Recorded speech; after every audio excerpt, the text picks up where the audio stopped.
अस्सलाम वालेकुम। मेरा नाम शुजाउल हसन है। मैं कंप्यूटर लेक्चर की हैसियत से एक सरकारी कॉलेज में काम करता हूँ। जनाब, आपसे मिला हुआ वक्त बहुत कीमती है और बहुत नाकाफ़ी है, लेकिन फिर भी मैं 2 सवाल करूँगा। अल्लाह आपसे गुजारिश है कि जो आपने नियम बताया उसके अलावा जाके इन दोनों सवालों का जवाब दे दें, मेहरबानी होगी।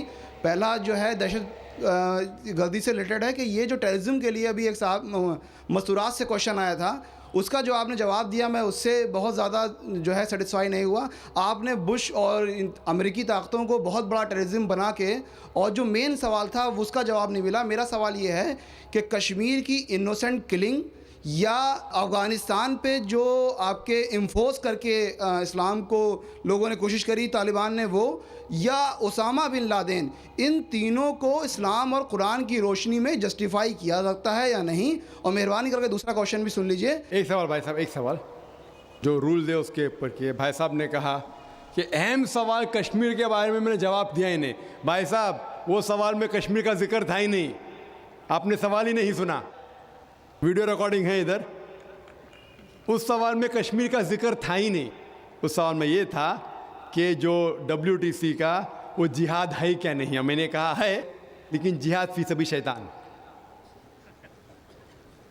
आपने दूसरा सवाल किया कि मेरे नज़र में जो ओसामा बिन लादेन कर रहा है वो कुरान और हदीस की रोशनी में सही है क्या नहीं।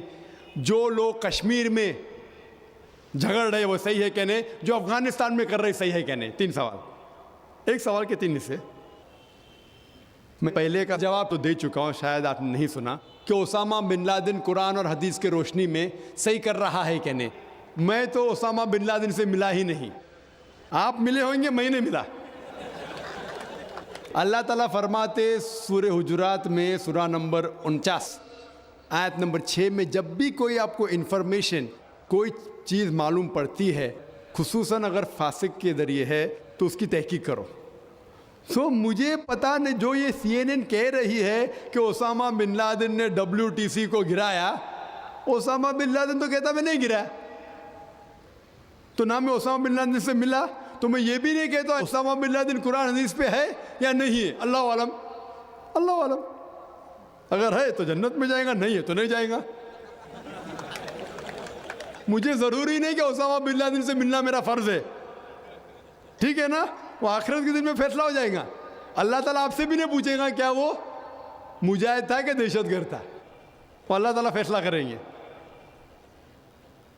सवाल नंबर 2 कि कश्मीर में जो लोग झगड़ रहे हैं क्या वो कुरान और हदीस की रोशनी में है क्या नहीं।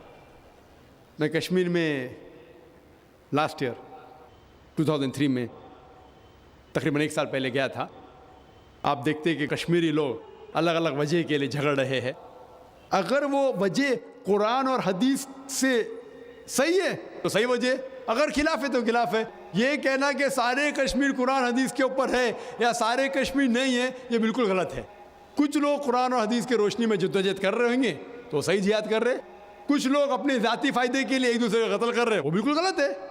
तो हम देखते हैं कि कई बार कई लोग अपने ज़ाती फ़ायदा अपना बना लेते हैं। तो मैं ये नहीं जानता हूँ खुसूसन कौन कश्मीरी क्या कर रहा है। तो इसीलिए ये कश्मीर आम लोग कुरान हदीस पे अमल कर रहे क्या नहीं, आपको उससे पूछना चाहिए जो पॉलिटिक्स के अंदर एक माहिर है। अल्लाह ताला फरमाते सूरह नहल में सूरा नंबर 16 आयत नंबर 43, और अल्लाह ताला फरमाते सूरा नंबर 21 आयत नंबर 7 में, फसअलू अहल ज़िक्री इन कुंतुम ला तालमून, उससे पूछो जो उस फन का माहिर है। मैं पॉलिटिक्स के फन में माहिर नहीं हूँ, मैं दाई हूँ, तो किस तरीके से जवाब देना गैर मुस्लिम को बोलूँगा। लेकिन पॉलिटिक्स में कश्मीरी लोग क्या कर रहे हैं, अफगानी लोग क्या कह रहे हैं, वो मैं नहीं कह सकता हूँ। मैं उस फन का माहिर नहीं हूँ। अगर कहूँगा तो कुरान के खिलाफ जाएगा। आप उससे पूछो जो माहिर है। मैं इस फन का माहिर नहीं हूँ, मैं दावती मैदान का माहिर हूँ। आप भगवत गीता के बारे में पूछिए, रामायण के बारे में पूछिए, हिंदुइज्म के बारे में पूछिए, ईसाईयत के बारे में पूछिए, ये अफगानिस्तान के बारे में या कश्मीर के बारे में मैं इस फन का माहिर नहीं हूँ। लेकिन ये जानता हूँ मैं कि जहाँ तक कि अफगानिस्तान का ताल्लुक़ है, तालिबान का ताल्लुक़ है, हम देखते हैं CNN के अंदर कि कई बार BBC और CNN में दिखाया गया कि तालिबान एक खातून को बेदर्दी से मार रहा है। अरे तालिबान खवातीन को मारते हैं जालिम लोग। क्योंकि दाई होने के हैसियत से मैं कई ममालिक का दौरा करता हूँ। 2 साल पहले मैं मलेशिया में गया था। वहाँ एक शौहर और बीवी से मुलाकात हुई जो डॉक्टर थे। बीवी गायनोकोलॉजिस्ट थी और शौहर सर्जन थे। उन्होंने तकरीबन 1 महीना अफ़गानिस्तान में रहे और उन्होंने कहा मुझसे कि ये जो टीवी में दिखा रहे थे कि तालिबान लोग ख़वातीन को मार रहे, ये बिल्कुल गलत है। मैंने पूछा आपको कैसा पता गलत है? तो उसने मुझसे कहा, वो मियाँ बीवी ने कहा, क्योंकि तालिबान को जो पगड़ी बांधते हैं उनके बांधने का एक खुसूसी तरीका है। मिसाल के तौर पे जब हम अरबों को देखते, हमारे लिए जो अजम है, हमारे लिए सब अरब एक जैसे पगड़ी बांधते, फेटा बांधते, अपना गतरा बांधते। लेकिन वो अरब ही जानता है कि सऊदी गतरा बांधने का तरीका अलग है, वो एमिराटी यूएई का गतरा बांधने का तरीका अलग है, वो कुवैती का गतरा बांधने का तरीका अलग है। वो पहचान सकते। हमने इसी तरीके से वो तालिबान की पगड़ी बांधने का तरीका अलग है। वो डॉक्टर कहने लगे मुझसे कि जिस तरीके से वो बीबीसी और सीएनएन में दिखा रहे थे तालिबान खवातीन को मार रहे, वो तालिबान है ही नहीं, वो एक्टर लोग को लेके आए थे, लेकिन बेवकूफ थे कि एक्टिंग में बराबर से नहीं किए, वो कपड़े बराबर नहीं थे। मैंने तकरीर सुनी एक रिपोर्टर जिसका नाम है योन रेडली। योन रेडली एक ब्रिटिश रिपोर्टर है। जब अटैक होता है अमेरिका का अफगानिस्तान पे, भाई साहब को दुख हो रहा था जब मैंने कहा कि अमेरिका टेररिस्ट है। दुख हो रहा था उनको। जॉर्ज बुश अगर आपके रिश्तेदार तो माफी चाहता हूं मैं। तो योन रेडली जो थी, योन रेडली एक रिपोर्टर है, ब्रिटिश रिपोर्टर, सफेद है, वाइट यूरोपियन। उसको भेजते हैं अफगानिस्तान में तहकीक करने के लिए तालिबान के बारे में। वो सारे तहकीक करती है और पूरे टाइम वो नकाब में रहती है, हिजाब में रहती है। एक बार कैमरा गिर जाता है और उसका राज फाश हो जाता है, तो तालिबान उसे पकड़ते हैं, 6 दिन तक उसे कैद करते हैं। और जिस तरीके से तालिबान ने उसके साथ बर्ताव किया, वो उस लेक्चर में कहती है कि लोग जब उन्हें पकड़ते हैं तो बोलते कौन इसके साथ है, तो आदमी को लेके आते, फिर उसको लेके जाते हैं और सब लोग घेर लेते। तो वो सोचती है अभी चंद मिनटों में ये जाहिल लोग मेरा कत्ल कर लेंगे। शायद हो सकता है क्या 10-15 तालिबान मेरा बलात्कार करेंगे। उसके जहन में ये सब जा रहा है, सोच रही हो सकता है कि मुझे झाड़ पे से लटका देंगे। वो एकदम डरी हुई होती। 1 घंटे तक लोग उसे घेरते लेकिन कोई भी सामने नहीं आता। वो सोचते अभी मेरी मौत, अभी मेरी मौत। 1 घंटे बाद एक अफगान औरत आती है और उसके जिस्म की जांच पड़ताल करती है।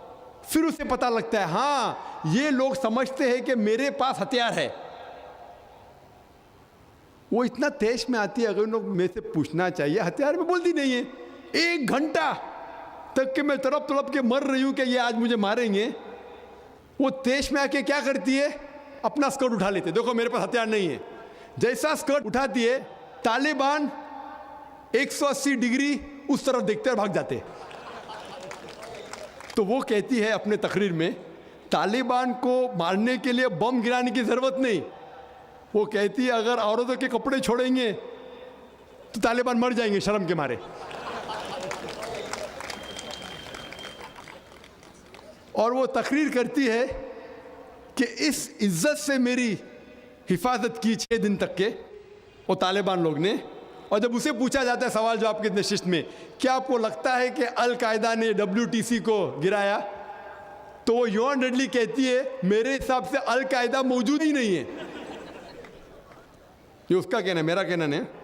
और जब उसे आज़ाद किया जाता है 6 दिन के बाद, और जब बाकी रिपोर्टर्स पूछते आपके साथ क्या सलूक किए, तो उन्होंने कहा इतना अच्छा हुस्न सलूक किए कि रिपोर्ट के अंदर ही नहीं आया।